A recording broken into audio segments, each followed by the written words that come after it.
ಇವತ್ತು 50 ವರ್ಷನೇ ನನ್ನ ಜನ್ಮದಿನವನ್ನ ಆಚರಣೆ ಮಾಡಿಕೊಳ್ತಾ ಇದ್ದೇನೆ. ನನ್ನ ಸುದೈವ, ನನ್ನ ಹುಟ್ಟುಹಬ್ಬವನ್ನ ಈ ನಾಡಿಗೆ ಅನ್ನವನ್ನ ಕೊಡ್ತಕ್ಕಂಥ ಅನ್ನದಾತ ರೈತರ ಜೊತೆಯಲ್ಲಿ ನನ್ನ 50ನೇ ವರ್ಷದ ಜನ್ಮದಿನವನ್ನ ಆಚರಣೆ ಮಾಡ್ತಾ ಇದ್ದೇನೆ ಅಂತ ಹೇಳಿದ್ರೆ ನನ್ನ ಜೀವನದಲ್ಲಿ ಯಾವತ್ತೂ ಕೂಡ ಮರೆಯಲಾರದಂತ ಒಂದು ಸುಸಂದರ್ಭ ಅಂತೇಳಿ ನಾನಂತೂ ಭಾವಿಸಿದ್ದೇನೆ. ಸನ್ಮಾನ್ಯ BS ಯಡಿಯೂರಪ್ಪನವರು ಯಾವಾಗಲೂ ಕೂಡ ಒಂದು ಮಾತನ್ನ ಹೇಳ್ತಾ ಇರ್ತಾರೆ. ನಮ್ಮ ರೈತರಿಗೆ ಬಡತನ ಇರಬಹುದು, ಆದರೂ ಹೃದಯ ಶ್ರೀಮಂತಿಕೆ ಇರುವಂತವ್ರು ಯಾರು ಇದ್ರೆ ನಮ್ಮ ರೈತ ಅನ್ನೋ ಮಾತನ್ನ ಸನ್ಮಾನ್ಯ BS ಯಡಿಯೂರಪ್ಪ ಅವರು ಯಾವಾಗಲೂ ಕೂಡ ಹೇಳ್ತಾ ಇರ್ತಾರೆ.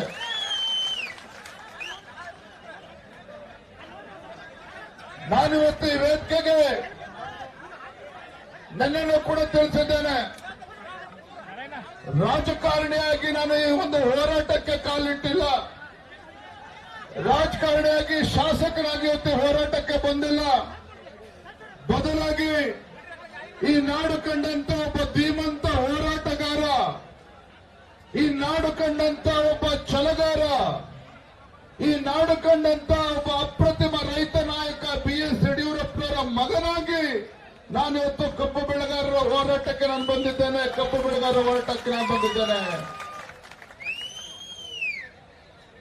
ನಾನು ಕಳೆದ ಕೆಲವು ದಿನಗಳಿಂದ ಈ ಹೋರಾಟವನ್ನ ಗಮನಿಸ್ತಾ ಇದ್ದೆ.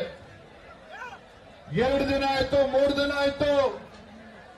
ಇಲ್ಲೇ 20 ಕಿಲೋಮೀಟರ್ ದೂರದಲ್ಲಿರ್ತಕ್ಕಂಥ ಉಸ್ತುವಾರಿ ಸಚಿವರು ಇನ್ನೇನು ಬಂದ್ಬಿಡ್ತಾರೆ, ನಿಮ್ಮ ಹೋರಾಟವನ್ನ, ನಿಮ್ಮ ಮನವಿಯನ್ನ ಕೇಳಿ ನಿಮ್ಮ ಹೋರಾಟಕ್ಕೆ ಬಂದ್ ಮಾಡುವಂತ ಕೆಲಸ ಮಾಡ್ತಾರೆ, ಸಹಕಾರ ನೀಡ್ತಾರೆ ಅಂತ ಅನ್ಕೊಂಡಿದ್ದೆ. ಇಲ್ಲ 50 ಕಿಲೋಮೀಟರ್ ದೂರದಲ್ಲಿರ್ತಕ್ಕಂಥ ಸಕ್ಕರೆ ಸಚಿವರು ರೈತರ ಹೋರಾಟ, ಕಬ್ಬು ಬೆಳೆಗಾರರ ಹೋರಾಟವನ್ನ ನೋಡಿ ತತ್ಕ್ಷಣ ಬಂದು ನಿಮ್ಮ ಆಹ್ವಾನ ಸ್ವೀಕಾರ ಮಾಡಿ ನಿಮ್ಮ ಸಮಸ್ಯೆಗೆ ಸ್ಪಂದನೆ ಮಾಡ್ತಾರೆ ಅಂತ ನಾನು ಕೂಡ ಕಾತರದಿಂದ ನೋಡ್ತಾ ಇದ್ದೆ. 2 ದಿನ ಆಯ್ತು, 3 ದಿನ ಆಯ್ತು, 4 ದಿನ ಆಯ್ತು, 5 ದಿನ ಆಯ್ತು.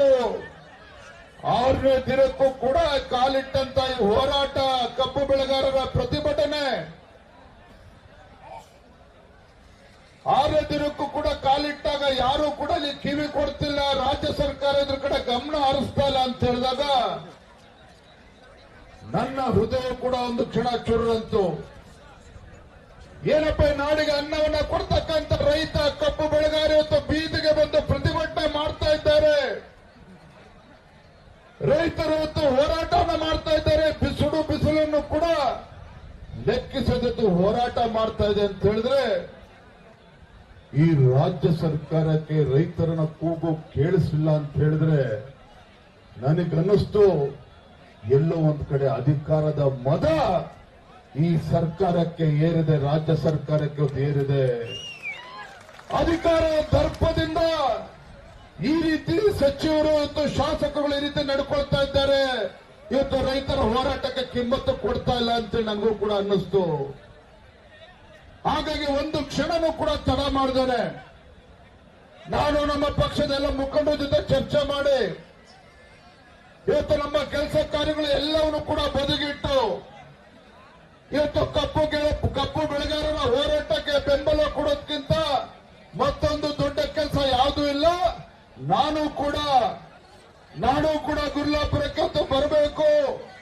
ಬೆಳಗಾವಿ ಜಿಲ್ಲೆಗೆ ಬಂದು ಬೆಳಗಾವಿ, ಬಾಗಲಕೋಟೆ, ಬಿಜಾಪುರ ರೈತರು, ಕಬ್ಬು ಬೆಳೆಗಾರರು ಏನು ಹೋರಾಟವನ್ನ ಮಾಡ್ತಾ ಇದ್ದಾರೆ, ಈ ಹೋರಾಟಕ್ಕೆ ಸಂಪೂರ್ಣವಾಗಿ ಬೆಂಬಲವನ್ನ ಕೊಡಬೇಕು.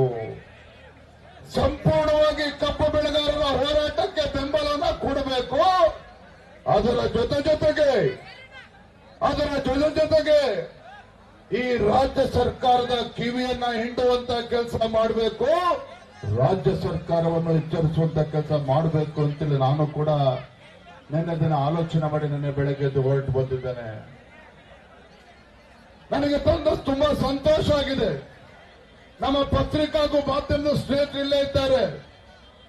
ಆ ಪುಣ್ಯಾತ್ಮರು ಮಾಡಿರ್ತಕ್ಕಂಥ ಕೆಲಸದಿಂದ ನಿನ್ನೆ ಇಡೀ ದಿನ ಎಲ್ಲ ಸುದ್ದಿ ವಾಹಿನಿಗಳಲ್ಲಿ ನಿಮ್ಮ ರೈತರ ಹೋರಾಟ, ಕಬ್ಬು ಬೆಳೆಗಾರರ ಹೋರಾಟವನ್ನ ಸುದ್ದಿ ಮಾಧ್ಯಮಗಳಲ್ಲಿ ಇಡೀ ದಿನ ಪ್ರಚಾರ ಮಾಡಿರ್ತಕ್ಕಂಥ ಪರಿಣಾಮ ನಿಮ್ಮ ಹೋರಾಟದ ಬಿಸಿ ರಾಜ್ಯ ಸರ್ಕಾರಕ್ಕೆ ಮುಟ್ಟಿದೆ. ರಾಜ್ಯ ಸರ್ಕಾರಕ್ಕೆ ನಿಮ್ಮ ಹೋರಾಟದ ಬಿಸಿ ಮುಟ್ಟಿದೆ. ನಿನ್ನೆ ದಿನ ನಾನು ಬೆಳಗಾವಿ ಜಿಲ್ಲಾಧಿಕಾರಿಗಳ ಜೊತೆ ಚರ್ಚೆ ಮಾಡಿದೆ, ಸಚಿವರ ಹತ್ರನೂ ಕೂಡ ಚರ್ಚೆ ಮಾಡಿದೆ, ಶುಗರ್ ಕಮಿಷನರ್ ಹತ್ರನೂ ಕೂಡ ಚರ್ಚೆ ಮಾಡಿದೆ. ನಾನು ಒಂದೇ ಮಾತನ್ನ ಹೇಳಿದೆ, ಕಬ್ಬು ಬೆಳೆಗಾರರ